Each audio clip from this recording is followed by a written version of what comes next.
আসসালামু আলাইকুম ওয়া রাহমাতুল্লাহি ওয়া বারাকাতুহু। প্রিয় ভাই বন্ধু ফলোয়ার যারা আছেন সকলের প্রতি আমার আন্তরিক শুভেচ্ছা এবং সালাম। আসসালামু আলাইকুম ওয়া রাহমাতুল্লাহি ওয়া বারাকাতুহু।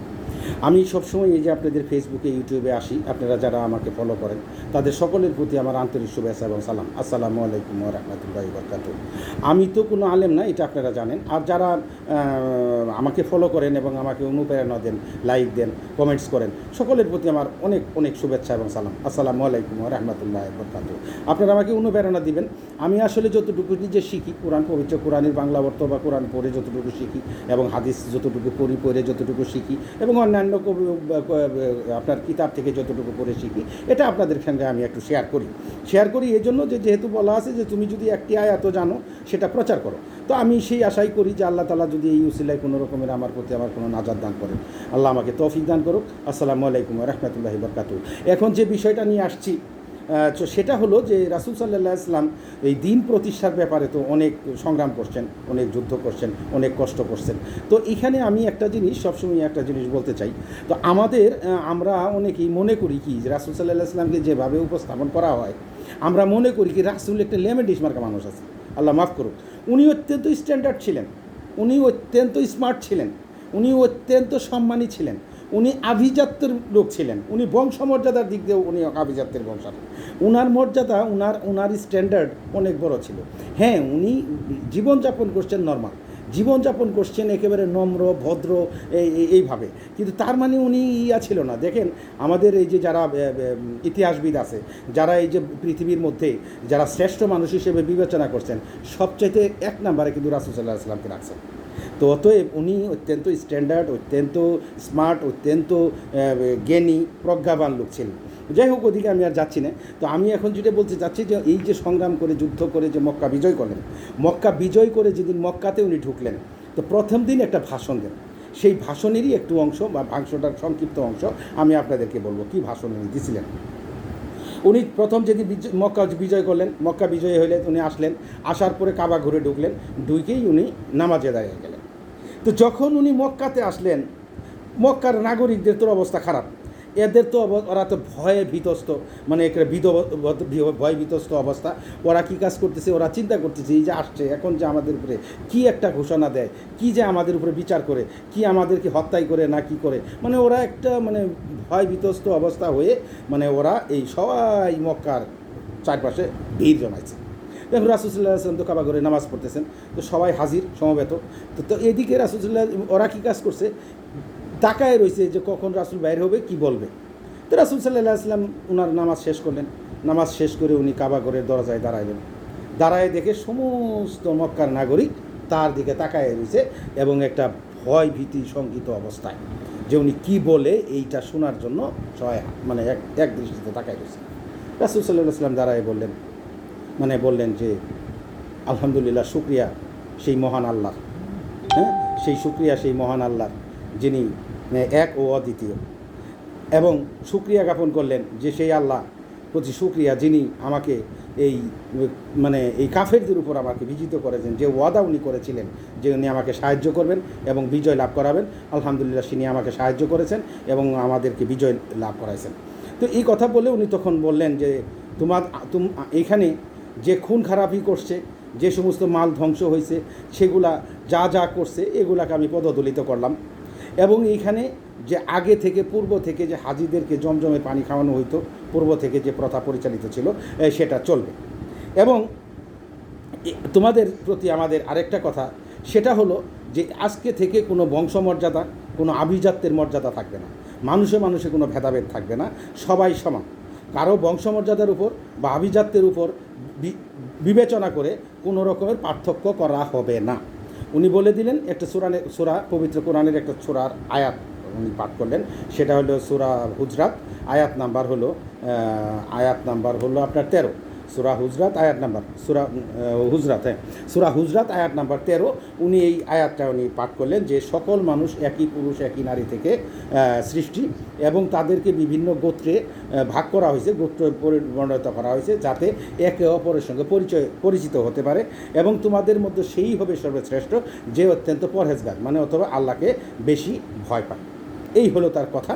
পরবর্তীতে উনি কুরাইশদেরকে জিজ্ঞাসা করলেন, মানে এই যে সমবেত কুরাইশ, এখনও কিন্তু রায় পুরাপুরি হয় নাই, তো সবাই সম্ভবত তাকাই রয়েছে যে আর কি জানি বলে কি বলে। তখন তিনি কুরাইশদেরকে উদ্দেশ্য করে বললেন, হে মক্কার নাগরিকগণ, আমি তোমাদের সাথে কীরূপ আচরণ করব তোমরা আশা করো, তোমরা কি আশা করো যে আমি তোমাদের সাথে কি আচরণ করব। সবাই সমবেত কণ্ঠে বলল, ভাই আপনি তো আমাদের ভাই, আপনি তো আমাদের উদার ভাই, আপনি আমাদের বংশের দিক দিয়ে কাছের আপন ভাই, মানে সহোদর ভাইয়ের মতো, অতএব আপনার কাছ থেকে আমরা ভালো আশা করি। রাসূল সাল্লাল্লাহু আলাইহি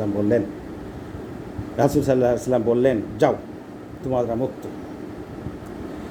তোমরা ক্ষমাপ্রাপ্ত, তোমাদের প্রতি কোনো অভিযোগ নাই, আমি তোমাদেরকে ক্ষমা করে দেব।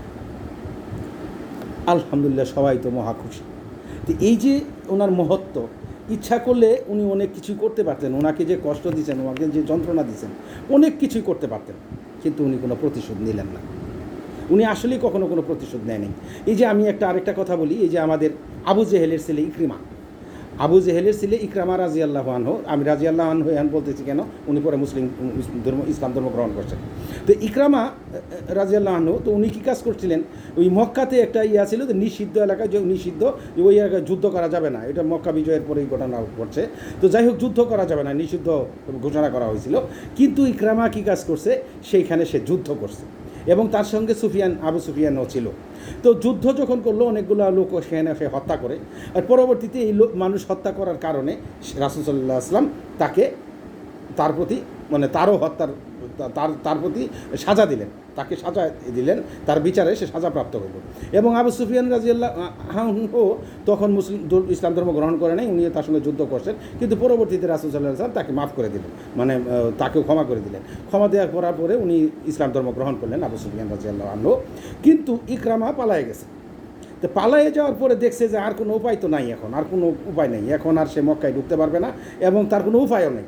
তখন ইকরামা রাদিয়াল্লাহু আনহার স্ত্রী, আমি রাদিয়াল্লাহু আনহা বলতেছি যেহেতু উনি পরবর্তী ইসলাম গ্রহণ করছেন, রাসূলের সাহাবী ছিলেন, তো উনি এই ওনার স্ত্রী ইকরামা রাদিয়াল্লাহু আনহার স্ত্রী ইয়ার কাছে আসলেন। আর ইকরামার পরিচয় তো জানেন, সে ছিল আবু জেহেলের ছেলে। তো রাসূল সাল্লাল্লাহু আলাইহি ওয়াসাল্লামের কাছে আসলো ওনার স্ত্রী, আইসা রাসূল সাল্লাল্লাহু আলাইহি ওয়াসাল্লামকে বললো যে, ইয়া রাসূলুল্লাহ, আপনি ওকে ক্ষমা করে দেন। মানে আসে না, উনি বিনয় করে বলছে, ও যদি না থাকে আমার কী হবে, এই সেই বিভিন্নভাবেই যাই হোক রাসূল সাল্লাল্লাহু আলাইহি ওয়াসাল্লামকে অনুরোধ করছে। তো রাসূল সাল্লাল্লাহু আলাইহি ওয়াসাল্লাম বলছে, তাহলে তুমি কাজ করো, ইকরামাকে মক্কায় আসতে বলো।